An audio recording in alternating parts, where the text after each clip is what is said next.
So I have here the given ratio of sine A, which is 4/5. We all know that sine is opposite over hypotenuse. Again, sine is opposite over hypotenuse. So meaning the 4 is the opposite side and the 5 is the hypotenuse side. Okay. So for us to find the other 5 trigonometric ratios of A, let us draw first a right triangle. Okay, this is a right triangle. Let us label our sine A 4/5. The 4 is the opposite and 5 is the hypotenuse. So in a right triangle, we all know that the hypotenuse is the longest side. So we are going to write here the 5 because this side is the hypotenuse. And let us locate our A. A is our angle that we are going to focus. We represent A. So let us write here angle A. Okay, this is angle A. So the angle A, this is angle A. So where are we going to locate our 4?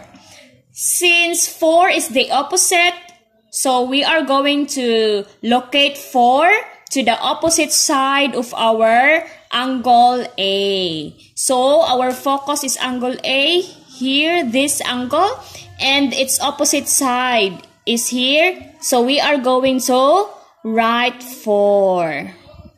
Because again, sine A equals 4/5.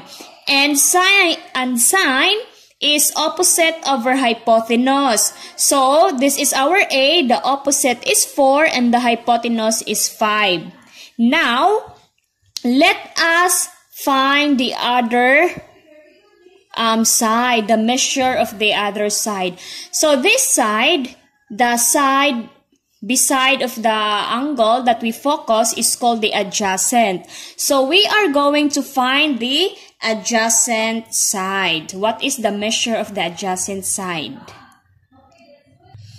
For us to find the measure of the other side in a right triangle, we are going to use the Pythagorean theorem. Pythagorean theorem states that the square of the hypotenuse or the longest side of a triangle is equal to the sum of the square of the two legs. So, again, Pythagorean theorem states that the square of the hypotenuse is equal to the sum of the square of the two legs. So we have here the hypotenuse 5 and the legs are 4 and the adjacent here. So the adjacent is missing, diba? So we are going to use the Pythagorean theorem. Our C or the hypotenuse is 5. So this is 5 squared equals the A and B are the two legs. So we are going to find the A. Okay, let us represent 5 is the C, 4 is B, and here the missing side is A. Okay, so this is A squared. Let us substitute the value of C and the value of B. Plus B is 4 squared. Okay, next. 5 squared is 25. Equals A squared plus 4 squared is 16. That is 4 times 4, 16. And 5 times 5 is 25. So, we are going to transpose 16. This will become 25. When we transpose positive 16, will become negative 16 equals a squared. So, 25 minus 16 is equals to 9 equals a squared. And now, we are going to eliminate the square. So, we are going to extract the square. So, we can cancel the square root and the 2. So, we have now square root of 9 equals square root of a squared. Then, we cancel the square root and the squared. So, square root of 9 is equals to 3. And square root of a squared is equals to a. So, our a is equals to 3.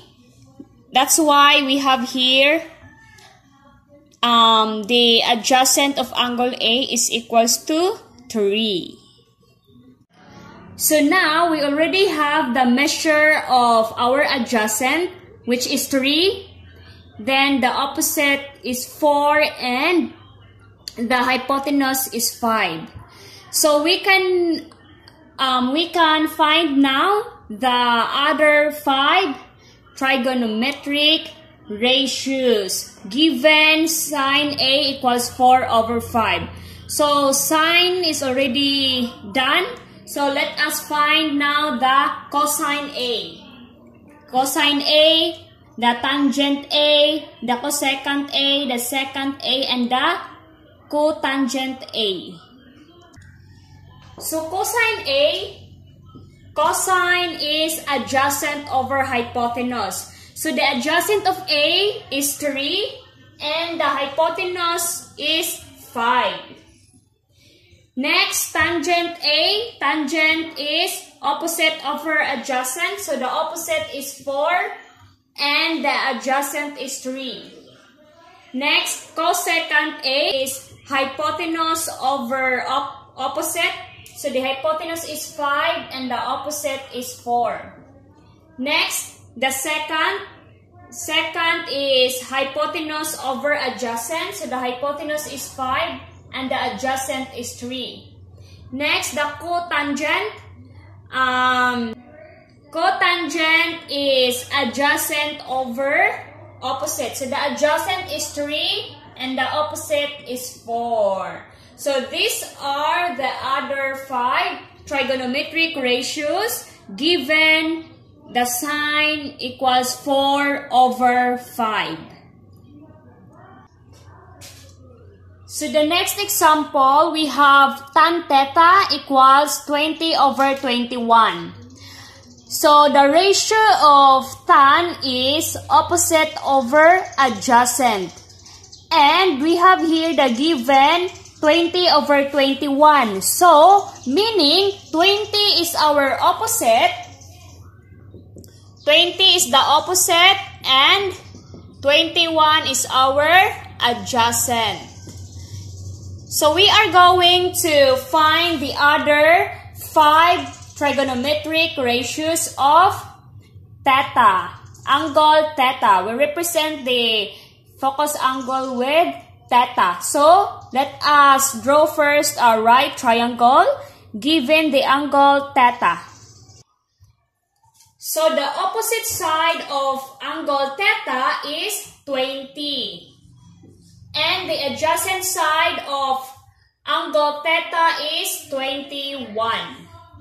So, now, we are going to find the hypotenuse because this side is the longest side. This is called the hypotenuse. So, we are going to find the measure of the hypotenuse. So, we are going to use the Pythagorean theorem. So, the Pythagorean theorem is c squared equals a squared plus b squared, or the square of the hypotenuse is equals to the sum of the square of the two legs. So, we are going to use the Pythagorean theorem to find the measure of our hypotenuse. So, our two legs or the given legs are 20 and 21. So we are going to substitute the value of A and B.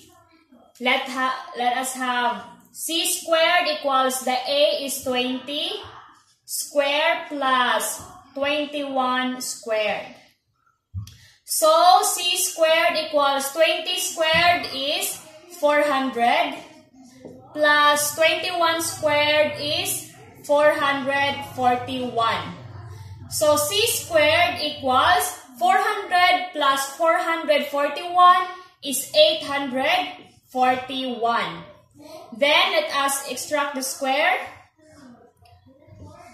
So we can cancel square root and 2. So we have now C equals the square root of 841 is 29. So our C is 29, the hypotenuse. So we are going to write here the hypotenuse equals to 29. So we can write here now the other 5 trigonometric ratios given the tan theta 20 over 21. Okay, we have the sine theta. Sine is opposite over hypotenuse. So what is the opposite of theta? The opposite is 20 and the hypotenuse is 29. Next, we have the cosine theta. Cosine theta is adjacent over hypotenuse. The adjacent is 21 and the hypotenuse is 29. Okay? We are not going to write the tan because we have now the tan theta given. Now we have the cosecant. Cosecant theta is hypotenuse over opposite. So the hypotenuse is 29 over the opposite, which is 20. Next, the secant theta. Secant theta is hypotenuse over adjacent. And the hypotenuse is 29 and the adjacent is 21. Next is the cotangent theta. Cotangent is adjacent over opposite. So the adjacent is 21 and the opposite is 20. So these are now the other 5 trigonometric ratios given by the 1 ratio tan theta equals 20 over 21. Okay, that's all.